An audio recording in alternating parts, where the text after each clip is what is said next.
We're totally booked. Rock and roll! Well, I think I'll leave you to your reading. Little Hand says it's time to rock and roll. Rock and roller! We are totally booked. Welcome to Booked on Rock. This is the podcast for those about to read and rock. Find the podcast at bookedonrock.com.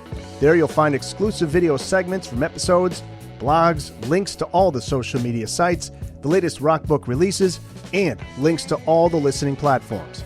You can find every episode of Booked on Rock there, along with links to your favorite listening platforms.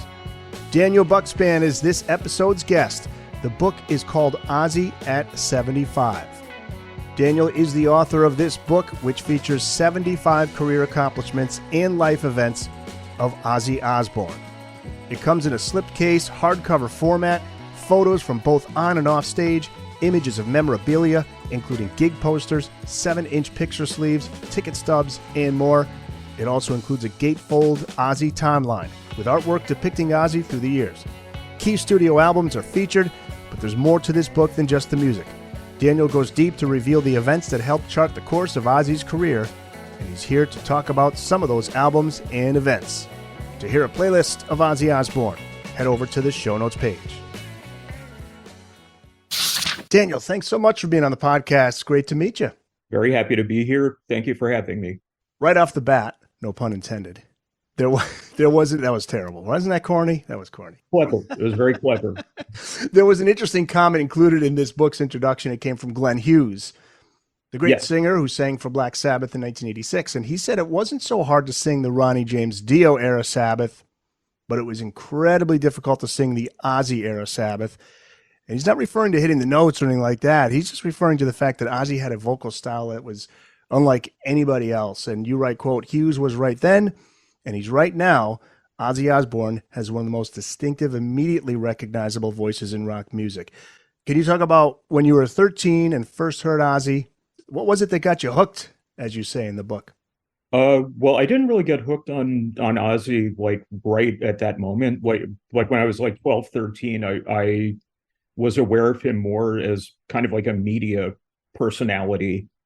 Like I knew all this, stuff about him, doing terrible things to, flying life forms and that sort of thing. And it almost made the fact that he was a musician like almost kind of secondary in a way. It was kind of like, oh, wow, he plays music too. Wow. And in some ways it kind of obscured, a lot of what he does. But, once I heard Black Sabbath, that was it. It was over.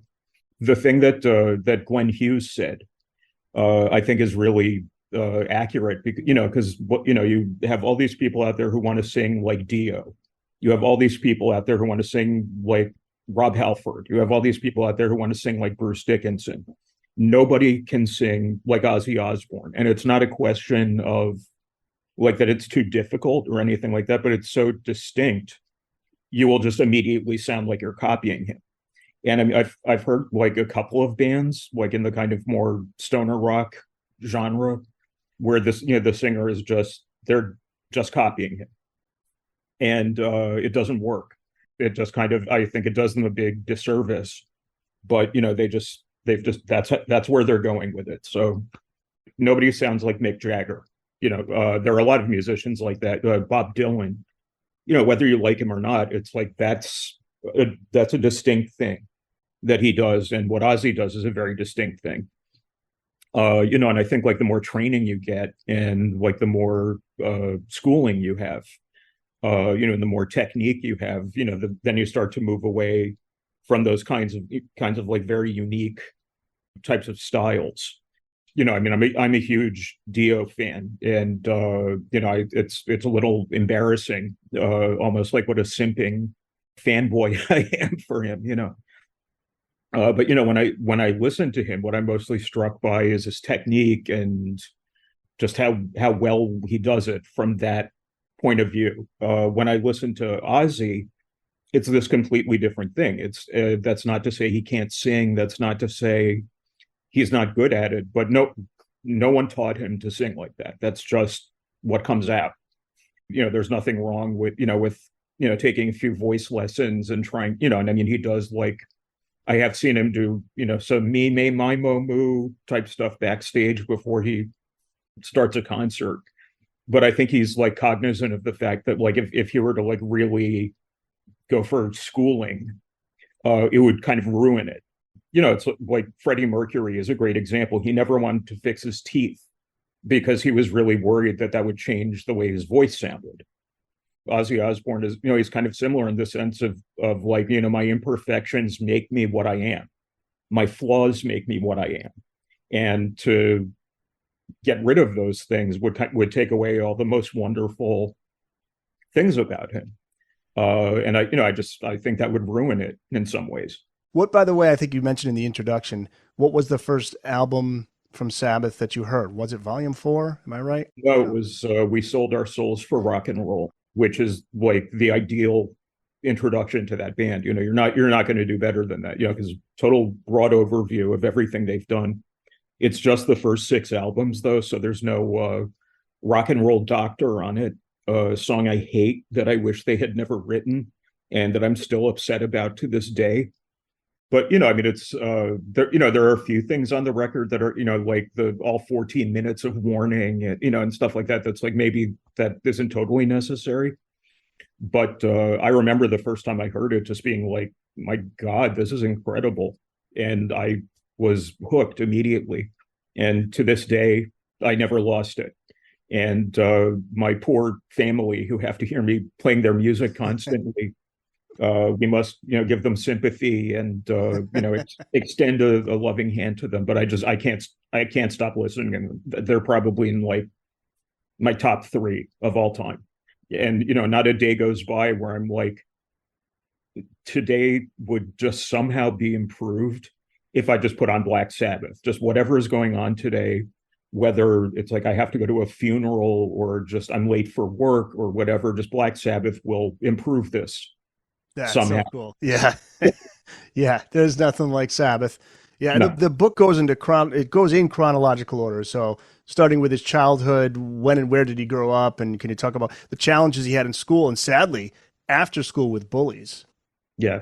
That I didn't know about. That was one of the things I learned writing the book. That's really fucked up. And I'm really sorry that he had to deal with that.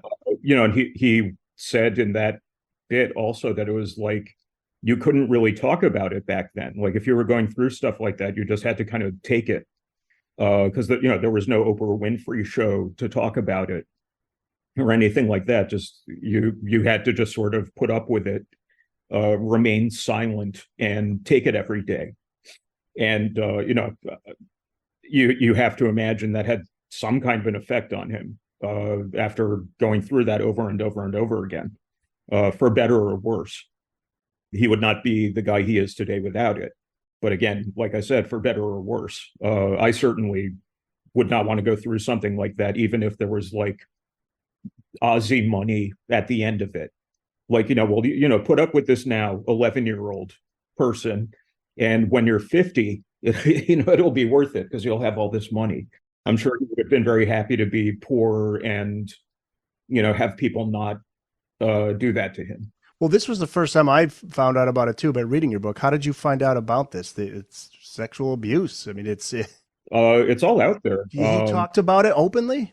Yeah. I was very, it was right out there.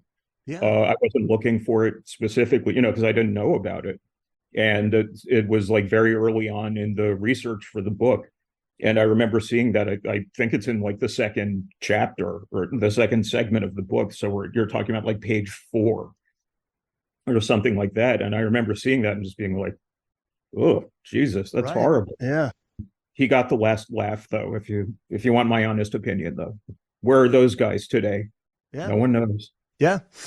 Moment number 4, John Michael Osbourne joins the music business. First, what's the story behind Ozzy Zig? And 2, how does the Polka Tulk Blues Band play a part in the story of Ozzy?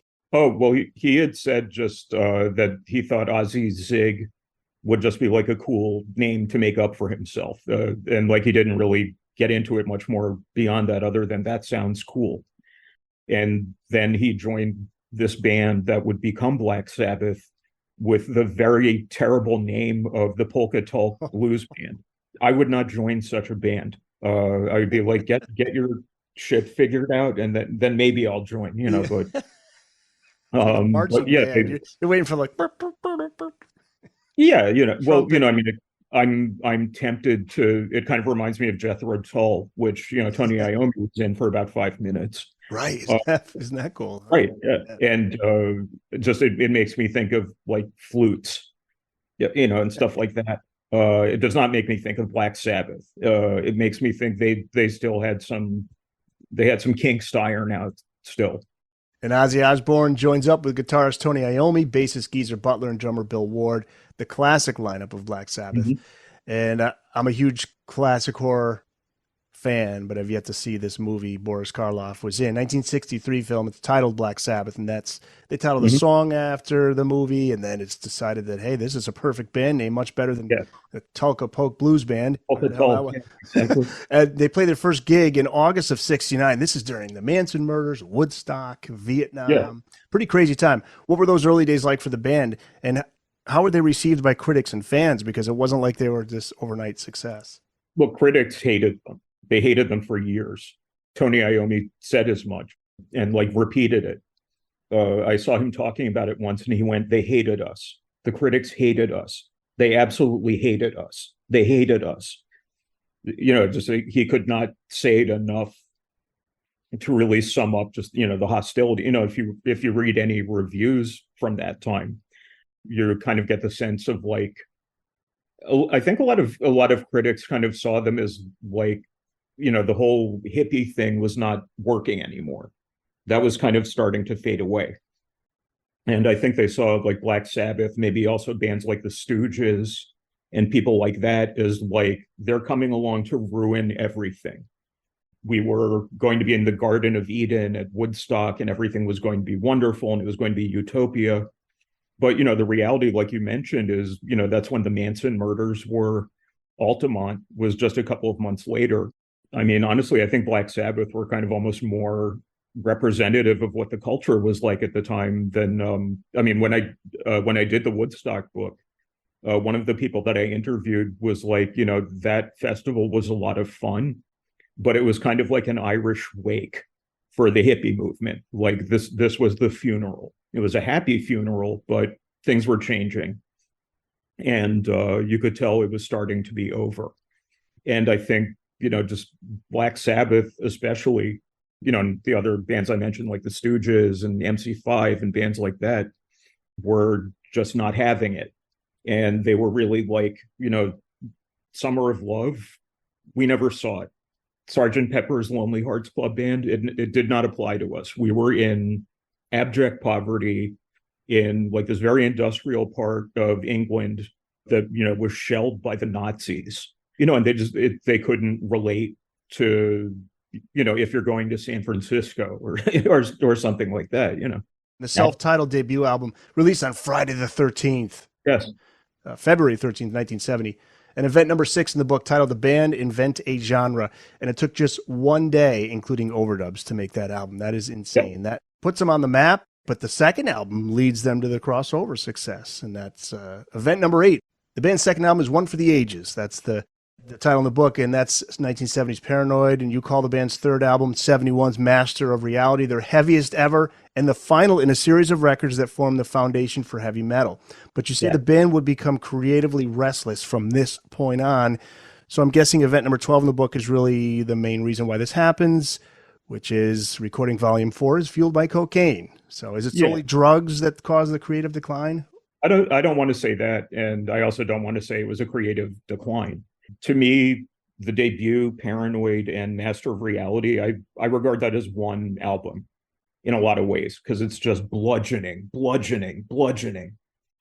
was just really like, there was no delicacy about it at all.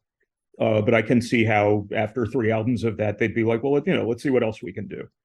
No, but the amount of cocaine that they were doing at the time was like, I'm reminded of that scene in The Shining where, where Danny is coming down the snowdrift from the window. If I'm not mistaken, I think it turned out that they spent more money on cocaine than they spent recording volume 4. Like volume 4 cost like $60,000 to make, and they spent $75,000 on cocaine, which is crazy. The fact that they're still alive, I don't know how it's possible. And that first album, by the way, the cover, where was that taken? That Oh, I don't know the name of the town. I know people who have like made pilgrimages to go there. And they'll take pictures of themselves standing in that spot. I know a couple of people who met the woman on the cover. My understanding is like it was just kind of like, oh, hey, let's take this picture and that'll be the album cover. Again, like so many things early on with the band, it was just very spontaneous, and they kind of just had these ideas, got out of the way, and just let them happen. And you have all this, timeless music with timeless imagery because of it. They said that they didn't really like the cover to Paranoid because it was originally supposed to be called War Pigs, and it would have made more sense for that to be the cover of an album called War Pigs. And they weren't crazy about it, but I can't imagine that album with a different cover. I can't imagine Master of Reality with a different cover. And again, none of these are complicated. It's not like like Led Zeppelin 3 with the pinwheel, where it's like, spare no expense. We have to do everything. Hypnosis, I think they were like, well, I don't know. Those guys. Yeah. Yeah, right. I don't know. Put a lady on it. I don't know. Who knows? Wasn't it the roadie wearing some silly outfit with a sword, like War Pigs, or it was somebody? Oh, I don't know. That sounds right though. Yeah. Literally, I'm pretty sure it was like a 10-minute decision. Right. And today, 53 years later, it's this timeless image that's sold God knows how many copies of this thing. How do you best describe Black Sabbath's music? It's heavy metal, but there's jazz in there. Yeah, they're certainly like acknowledged as the first heavy metal band, and in a lot of ways I agree with that. But it was, like you're saying, it was more jazzy, it was more blues. I would say it was more blues than anything else. Bill Ward, just with his like swing, gave it major jazz feeling, certainly. And I think if it was up to them, they would have just improvised forever and not even necessarily been like, okay, we have to have this song, verse, chorus, guitar solo, verse, chorus, out. There's a lot of, stuff certainly on the first few records too, where they're really kind of getting out there. I don't know if that's because of drugs or because they were, exploring musically or whatever. But, when I think of heavy metal, when I think of those words, I think of like Iron Maiden. I think, really heavy metal as it sounded like in the 80s. There were a lot of things being called heavy metal in the 70s, but I feel like it wasn't quite there yet. Like Rush was called heavy metal in the 1970s. And I'm sorry, that's just not correct in my opinion. Ted Nugent was called heavy metal in the 70s. There's some overlap, certainly. But I think it's more like, hard rock, maybe sludge, that kind of a thing. It hadn't really become as refined as it would become in the 80s.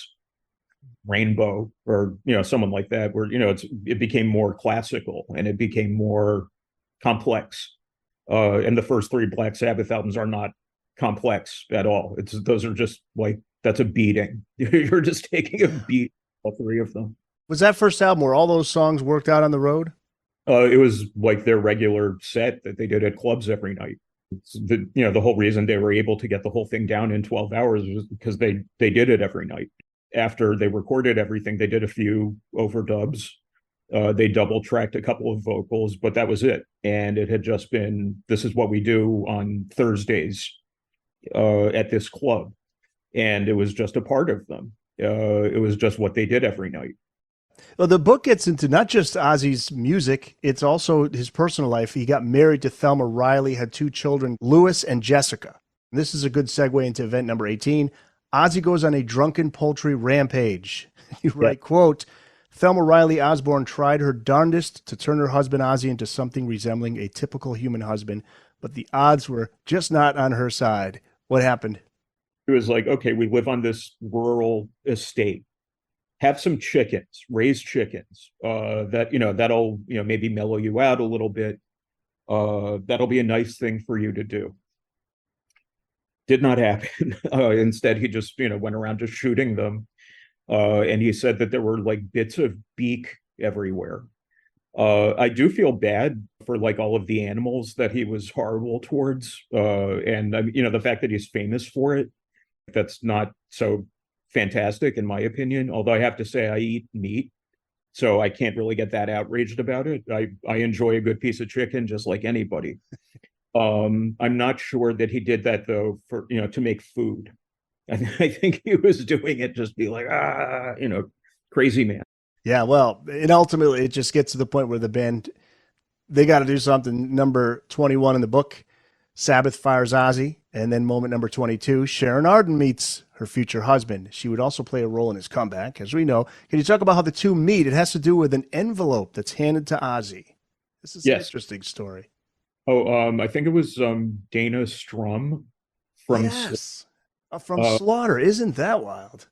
Like existed in 1979, but they were like 10 years later. Fly to the Angels. He came by with an envelope with like $500 in it and said, Sharon Arden, the daughter of your manager, is going to come by for this a little later today. So he goes, okay, opens it up. There's $500 in there. He blows it immediately on coke. He was not really thinking ahead at that point, I would say. Not really doing the long term, what are the ramifications for me? Because she shows up. She is expecting the money to be there. It's not. And, she completely chewed him out, and rightly so. And, if I was waiting for $500 and someone spent it, I would be unhappy, certainly. But surprisingly, she came back and she was like, if you ever actually want to get your shit together, we want to manage you. Which to me, that she must have just really had an instinct that there was something here. He'd been completely written off at that point. He had written himself off in a lot of ways. He was sure he was just going to, go back to Birmingham and, go on unemployment and die. That was about it. She found a line on the floor, like in his own piss, I think, when she opened the door. Yeah, exactly.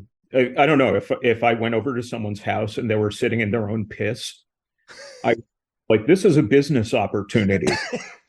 I just wouldn't see it that way, But she recognized something in him, and she was able somehow to say there's something worthwhile here, and we can do something with this, and it made all the difference. She and Randy Rhoads were, I would say, the most responsible for the fact that, that he's famous to this day under his own name. Because I think if those two had not been in the picture, he would have been Black Sabbath's old singer. That's how he would have been seen. And, the music completely changed with having Randy Rhoads in it. Lee Kerslake and Bob Daisley don't sound like Bill Ward and Geezer Butler. So it was this, complete sea change from what had come before. And also, unlike Patrick Meehan, Sharon Arden was not ripping him off. So there was that, and she wanted to really like turn him into a star in his own right. And, I think a lot of people were probably like, well, that's crazy. That's, who would do that? Yeah. Oh, sure. I think a lot of people, those who are a certain age, remember that period, know this, but a lot of people may be too young to know that he really was. Nobody gave him a chance. Nobody. No, and they had wanted to do all this. I think Don Arden had wanted to like manage both Black Sabbath and Ozzy and have them tour together. And Ozzy would be son of Sabbath. Is just a tragically terrible idea. And, to her credit, Sharon was like, no, we're not going to do that. We're going to actually do a not stupid idea.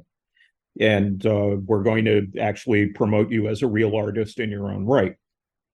And I would say between her and, and again, he has said as much, Randy Rhoads completely was a game changer for him in terms of, how the music went and everything. But maybe if it hadn't been for them, he may have still gone on to, other success and that sort of thing. But at least to me, Randy Rhoads was just so phenomenal and such a game changer. And, even though like Eddie Van Halen was already out there and kind of doing similar stuff in some ways, people didn't really associate that kind of sound with Ozzy. They certainly didn't associate it with Black Sabbath. And it was just this whole new thing entirely. I would even say that when Ozzy got on my radar, I didn't even know he had been in a band called Black Sabbath before that. To me, he was a solo artist who did, all this other shit with doves and bats and that sort of thing. But Black Sabbath was not. It just wasn't on my radar at the time. I want to ask about the dove incident because there's an added story in this book. Of course, him meeting Randy Rhoads is in the book. That's moment number 23. And he signs with CBS Records. He's got a band now. And there's an added story to the chapter on this famous dove incident at CBS Records. This is March 27th, 1981. And can you just talk about what happens on that day? Because it's always worth hearing again. For those who've heard it before, it's still a great story. But also, what did his bassist, Rudy Sarzo, say about that day? Because it was something that happened afterwards. What was intended on that day was Sharon was like, okay, we're going to the offices of CBS Records at 9:00 in the morning. And what you're going to do is just, meet and greet.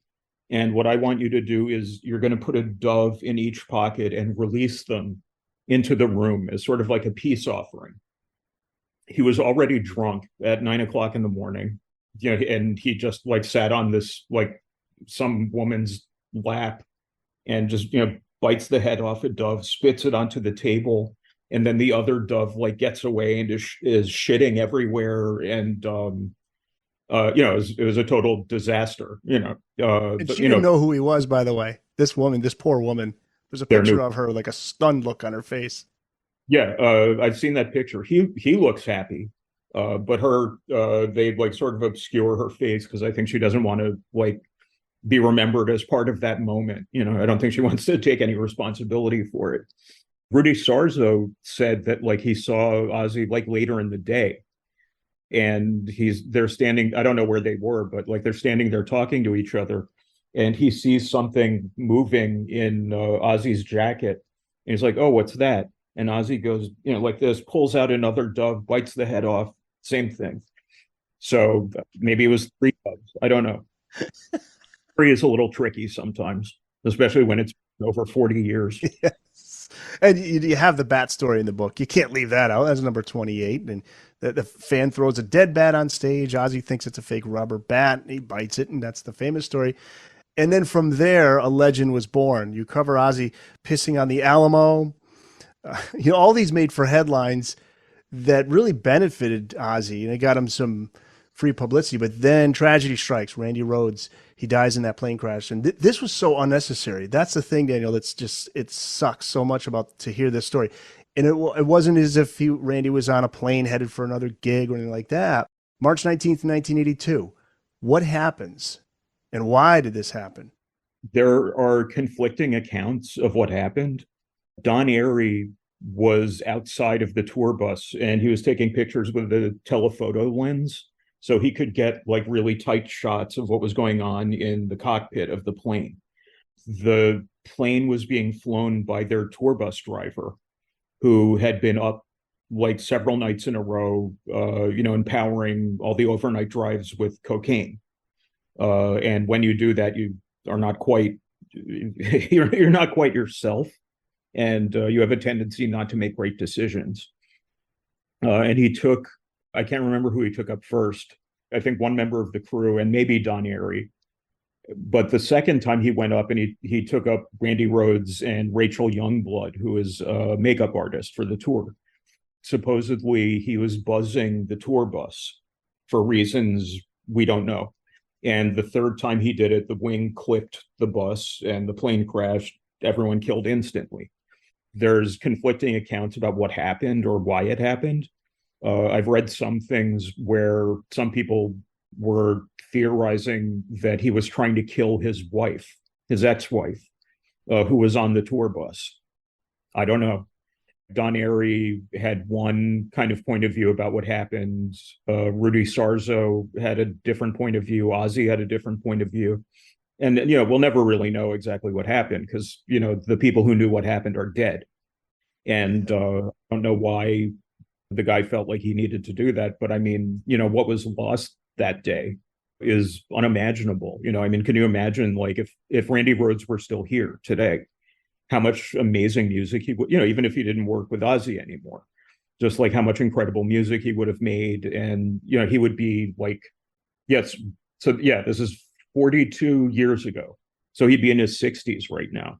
And that would have been like decades and decades of great music. And his playing would have gotten even better. And, there was just so much that he still had to offer.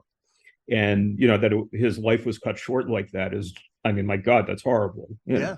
Oh, he made 2 albums with Ozzy, and what albums they are. But yeah, he could have done so much more. I remember it's about 20 years ago, Kevin Dubrow, I interviewed him during my radio days. He came through Connecticut. It was part of Quiet Riot, Poison, this package 80s tour. Quiet Riot, Randy Rhoads was a member of Quiet Riot before he was in Ozzy's band. And he said Randy would have gone on to just do classical. I mean, he may have done that with Ozzy, or maybe just gone off and done classical for a while and come back. But he said he was really serious about doing strictly classical, which you can hear it in the music. Yeah, absolutely. I can totally see that. No, and certainly if you listen to stuff like D, this is a classical guitar player, just like Bill Ward is a jazz drummer. This is a classical guitar player. He's working within heavy metal, but his approach is classical. But, a lot of 80s metal, like the Scorpions and Iron Maiden and Judas Priest and stuff like that, a lot of it comes from a kind of a classical tradition. And you have to give Randy Rhoads a lot of credit for that. He's not the only one, but he definitely was at the forefront of that kind of thing. I just don't think you would have heard, maybe him and Eddie Van Halen. Without them, I just don't think he would have heard as much classical influence on heavy metal during the 80s. I don't think he would. And Ozzy was devastated by that death, and it's amazing that he was able to rebound from that, because he could have gone back into, I mean, he still was hitting the bottle hard doing the drugs, but that could have really destroyed him. But he did keep going. It's interesting, the future Night Ranger guitarist Brad Gillis is with Ozzy briefly there. He's on that Speak of the Devil live album that came out after Randy's death. But it's Jakey Lee that becomes the guy to fill Randy's big shoes. He's on 1983's Bark at the Moon. And, Ozzy manages to move on, maintain success, but not without some bad press coming from the Suicide Solution lawsuit in 1984. And that's in the book, as you write. For those who didn't live through the 80s, hard to imagine how much Ozzy had an influence over young minds. How did he find himself in the center of this controversy? What were the claims, and how did this case end up? The parents looking to make money. Maybe that's a little glib on my part, but I'm not one of these people who thinks like, he watched Taxi Driver and then he murdered his girlfriend. So Taxi Driver is responsible. I've never been one of those people. I think if you do stuff like that, you're already pretty fucked up and pretty crazy. You know what I mean? I feel bad for the kid, obviously, because, he was clearly not in a good state. You don't shoot yourself if you're in a good state. And I mean, I can kind of understand like the parents wanting to blame it on something. And, because it's like, you want to feel like you have some control over what happened, or you want to sort of like control the narrative a little bit or something. I mean, if something like that were to happen in my family, I would have a very hard time being like, oh, well, shit happens. What are you going to do? That would be completely devastating. And I'm certainly not like, what I said about the family wanting money is, I should take that back, because that is a little glib. But at the same time, Ozzy Osbourne was not responsible. And you can't blame him for that. You can't blame Judas Priest either for what happened with them. It doesn't work that way. But, having grown up in the 80s, I certainly remember, with Satanic Panic and, all that sort, and people thinking like if you played a record backwards, then, Satan would grab your soul, that sort of shit. People really believe that, which is ridiculous, but. Yeah, Suicide Solution was the song, but it wasn't being played. There was some strange, odd thing how they kind of shoehorned Ozzy into that whole story. He was listening to Speak of the Devil, which right. Suicide Solution is not on that record. So it doesn't make any sense, but somehow Suicide Somehow, solution. Yeah. Yeah. And that's I what remember the lawyer trying to say that subliminal messaging, get the gun, get the gun, get the gun, shoot, shoot, shoot. And yeah. Ozzy just that footage of him just shaking his head. He's like, I don't even know how to even answer that. It's the dumbest thing ever. Page said something about that too, where he was like, yeah, we got accused of the same sort of thing in Stairway to Heaven, that if you played it backwards, there would be all these messages, and he was like, it was hard enough writing it forwards, like it was hard enough just writing the song in one direction, Yeah. much less, putting backwards shit in it if you played it the other way, But people want to believe a lot of silly crap, and they will. The result of that lawsuit was, I don't believe Ozzy was held responsible. The case was dismissed. Yeah. But the judge did say something to the effect of like, even garbage can be given First Amendment protection too. Like you could tell the judge was like, oh, let's get this guy. Come on. But, ultimately it just wasn't, he couldn't do it. One of my all-time favorite clips is Frank Zappa on Crossfire. You've seen that? They're words. And he kept saying that. Oh, they're just words, huh? Yeah, he was the best. He fought those guys. It was like 3-on-1, and he just said, bring it. And they could not lay a finger on him, and they tried for sure. They're just words. He kept saying that. Pains me is that Dee Snider and John Denver never got to form a band together. About a record about what they hit, about testifying at Congress, because that would have been fantastic. John Denver, I was quite surprised to see him show up at that thing. Yeah. Sure. Frank Zappa, sure. And then it's like, John Denver? Really? The Booked on Rock podcast will be back after this. Daniel Bukszpan is on the podcast. His brand new book through Motor Books is Ozzy at 75. The book is out September 5th. Zakk Wylde becomes Ozzy's guitarist, 1988, number 38, moment number 38 in the book. He's on No Rest for the Wicked album, which is a huge commercial success, but 91's No More Tears is even bigger, and you mark this as number 41 in the book. Not only are the songs solid, No More Tears, a hit single on rock radio, and of course, Mama, I'm Coming Home, number 28 single. You say it's good timing that also helped. Yeah, I mean, I was, I think, like 21 or 22 when that came out, and it was the same time. Like, this was like literally within weeks of each other. Like the self-titled Metallica album came out.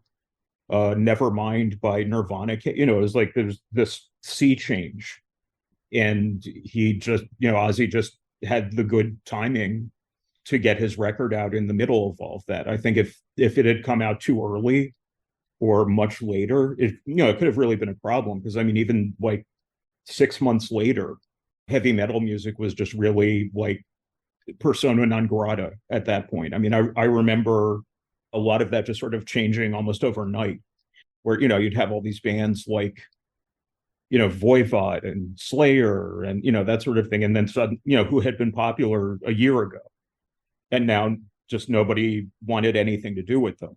A lot of people blame that on alternative rock. I don't actually subscribe to that, but timing definitely is a thing. And Ozzy just had the good timing to get that record out at the right time. It was a good record too, which I love that. Love that album. Yeah. Great stuff on it. And I mean, I remember the first time I heard it, listening to Zakk Wylde and being like, he sounds like he plays in Molly Hatchet. He has this like total Southern rock style, which to me was like, I never would have thought of pairing that with Ozzy ever, but it works great. And I mean, again, I think like the same as it was with Randy Rhoads, it was just this real like, okay, we're clearing the decks, new shit, we did the old shit, this is the new shit. He's never been scared to shake things up and be like, okay, so we did this for a few records and we're good, let's try something else. Ozzy has never been formulaic. I know there are people who may not agree with that, but I mean, there's always been some progress and evolution on every album. He doesn't just do the same shit over and over again. And I remember specifically when that record when No More Tears came out, I was just like, wow, this is not something I would have expected at all from this guy. And to me, it really meant like, yeah, you really can't count him out. because that's all anyone has ever done is write him off, count him out. He's going to die. He'll be a member of the 27 Club. He's still here. I would say his last record, Patient Number 9, is one of his better records. I remember when the last record came out, most of the reviews that I read for it were like, this is a good record. He's going to die soon. It was just this kind of like, goodbye, he's sailing off into the sunset, that sort of thing. And then he comes out with another record that's one of the best ones that he's done in years. You cannot write the guy off. I don't know how he's still alive personally. And I know that they did like a human genome project with him to study his DNA and everything to see why he's still alive. Doesn't explain it, in my opinion. He's been pretty prolific over the last 10 years, like Black Rain he had. The nonstop touring and the Black Sabbath reunion. Yeah. And that's in your book too. That's the thing. It's funny because Ozzy retires in 92. He was in his mid-40s. He thought he was done, but he got bored, comes back. Ozfest is among the 75 key moments in Ozzy history. How'd that all come together? And how important do you think that festival was to Ozzy maintaining his name, his success in the 90s? Yeah, it was huge. What's funny about it is what they wanted to do was see if they could get him on Lollapalooza. The festival organizers for Lollapalooza were like, oh, no, he's old news. Fuck him. And I would say at this point that Ozfest became much more successful than Lollapalooza ever was. I saw Ozfest a couple of times. I saw Lollapalooza once, and my entire thought process during Lollapalooza was get me the fuck out of here immediately. I hate this. But it wasn't my choice to go there, and it's a long story. But I mean, Ozfest, like there seemed to be a mission to it beyond just this is a good thing for him to do. It was, we want to kind of give a forum to all these bands that are not hip, that are like, really, sort of considered like, dirty, unwashed, monsters, that kind of thing. But, he was talking about, the state of like, if you were in a band at the time, you had to buy all the tickets for the venue where you were playing and sell them to your friends, or you couldn't play. It was a really hostile environment for new bands. And a band like Sepultura or something like that it's just not going to happen. They're just not that kind of band. Fear Factory is not that kind of band. It doesn't work like that. And it just wouldn't have worked. And I think, at that point, I don't want to say Ozzy saw himself as like an elder statesman, but I think he certainly had a feeling of like, I've been around for a while. I've done some good. And, maybe now I can kind of use my place in the world to help these new bands out, because that's worth doing, because he was saying like, the way things worked at the time, Black Sabbath never would have gotten out of Birmingham because they just would not have been able to sell all those tickets. And he would be working at the abattoir today, And the Sabbath reunion in late 97, that was a successful tour.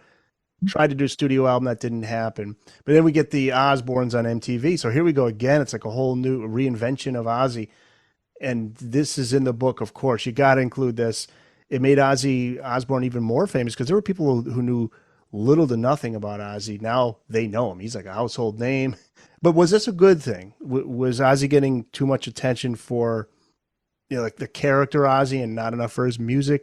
How do you see it? Good move, or did it take away from his ability as a musician? Or I mean, again, it's Ozzy, and there are things he can do that a lot of artists can't do.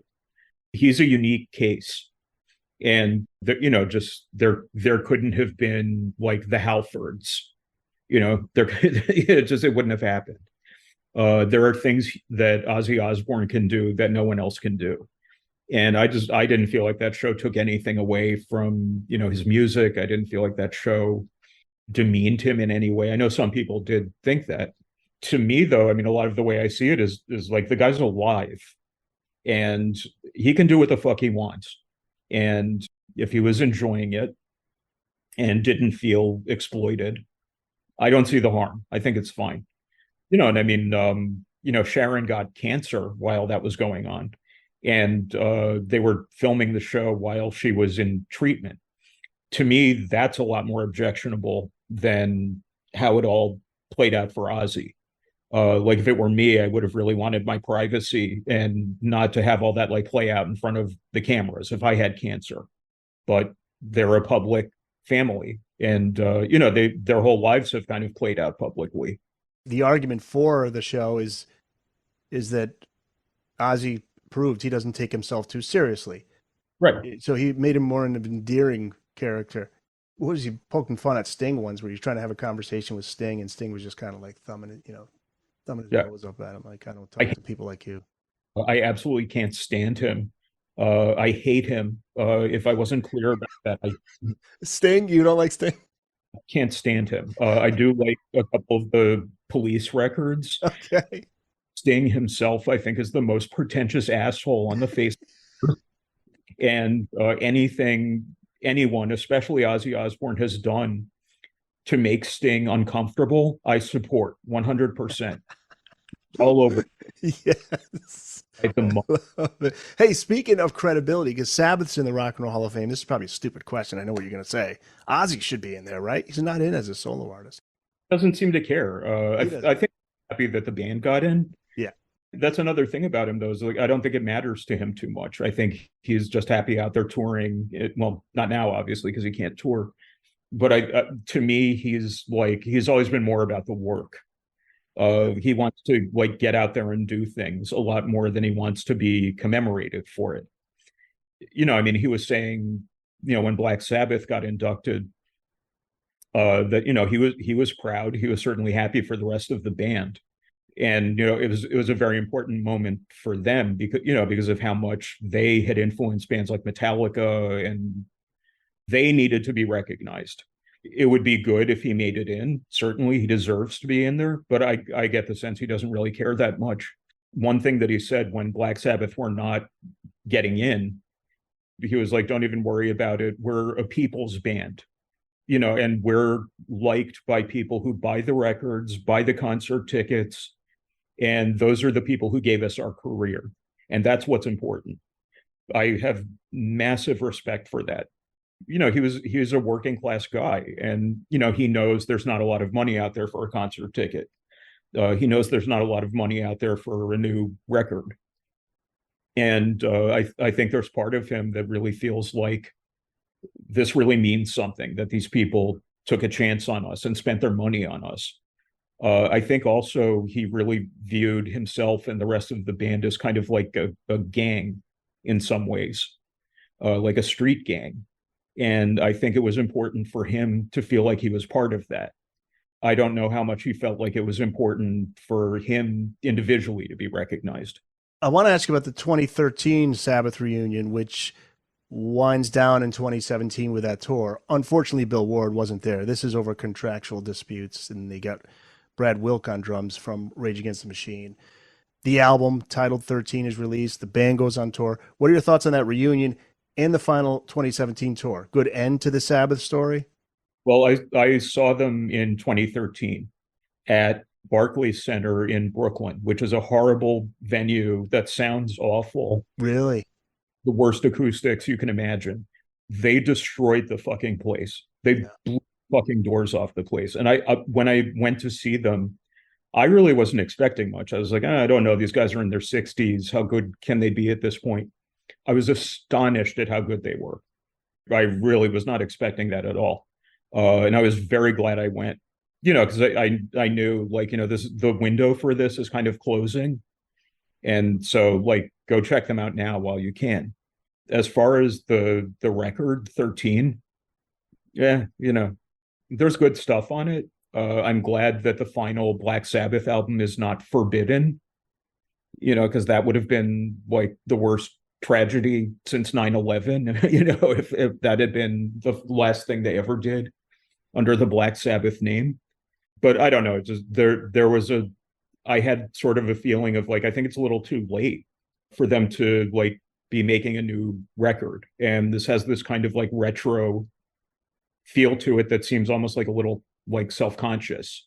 Like even with the like, the tolling bell and rain sounds at the end and everything was just kind of like, did you have to, It's not bad. And certainly it's better than technical ecstasy. I'll say that. But, I mean, it was playing live that was what really made me get religion with them. They probably should have just been touring and, bringing it to the people that way. People don't really buy records anymore anyway. That's a whole other discussion. But, I can see how, like, guys of their vintage would sort of feel like, well, you have to make a record. If you're going to tour, you have to. I don't know. I want to finish with where we're at now, because Ozzy struggled in recent years. He turned 75 on December 3rd. Just recently, his guitarist Gus G said he's hoping Ozzy can get back on track, play some shows. He canceled his appearance at the upcoming Power Trip Festival in California. That is in October. Are you hoping for his return, or is it best for him just to call it a career? I mean, he's earned that right. There's nothing more to prove. I think if he can like get up there one last time, that's great. And, for anybody who never got a chance to see him, like having one last sort of opportunity to make sure they do, I think that would be great. But, at the same time, like he has nothing left to prove. He's clearly suffering physically. Is it Parkinson's that he has? It's not just that. There was a problem with one surgery that he had, where he's just been in like constant pain for the last 3 years. And he's really not doing well. I can see him still being the kind of guy who's like, no, the show must go on. I will get up there. The fans want it. He is that kind of guy, and I could see that happening. But there's part of me that's like, you made your point, many times. You did no more tours twice. That's you've proven yourself, and maybe now's a good time to just enjoy life with your family and do some gardening, and because he doesn't have anything to prove at this point. No, he hasn't for some time. But it's to me, what really the point is really that, like, if he's like in pain, if he's physically suffering, I don't think he should do it. And if you look at the body of work there between Black Sabbath and solo, very few can match that. It's really, I can't anybody I would compare him to, Do you have a favorite solo album and a favorite Sabbath album? My favorite Ozzy solo album is Diary of a Madman, which is just a fucking banger. And, there's nothing further I can say about that album that has not already been said by everybody. For Black Sabbath albums, it depends on what day it is. Because like some days I really love Sabbath Bloody Sabbath. There's also the debut Paranoid Master of Reality trio that I kind of consider one album. Really the first 6. But if I had to pick one, probably Master of Reality, because that is a heavy fucking record. Yes. Super heavy. I think that's the one that's influenced a lot of the grunge bands. Yeah, I think so. Kurt Cobain, I think, said something to that effect. Like, and Geezer Butler even said something to the effect of like, we were really blown away when, Nirvana and all those bands cited us as an influence, because everyone hated us. And you could not be less cool than if you liked Black Sabbath. It was not possible. And then 20 years later, here's all these, kids in flannel, and they loved it, and they were not ashamed to say so. The tuning of the guitars, that was something that a lot of those, like Soundgarden, Kim Thayil talked about that. Yeah, Diary of a Madman, second album with Randy, Blizzard of Oz and Diary of a Madman. Those 2 albums, man. Those consider one album too. Not that it's just more of the same shit, but they're consistent. And, it's not like they're repeating themselves. It's just like this, this is it's like those first 3 Black Sabbath albums where it's like, this is one statement sort of. Ozzy at 75, out September 5th through Motor Books, available wherever books are sold. And by the way, just beautifully packaged. That's the thing. I mean, this is not just a great read, but it's just the way it was put together. You got to be so happy to be part of this whole series. No, I didn't have anything to do with the design or anything like that. And then when I got my author copies, I was like, holy shit. Yeah. Amazing. Yeah, I mean, it's got a poster in there. I mean, they do such an amazing job. Nice, call it what, slipcase cover. Yeah, every Ozzy fan should have it. And where can people find you online, Daniel? My website is notoriousbuk.com. Oh, I love that. Notorious BUK. Yeah, exactly. I'm not going to make people spell my last name. That's a fool's errand. You know, and I'm on Instagram and but no, find the website. That's probably the best place to find me. Cool. Yeah. Daniel, thanks. This was great to have you on the podcast. I hope to have you back on again in the future. You got another book on rock and roll. You know, you've got an open invite here. Thank you very much. I appreciate it.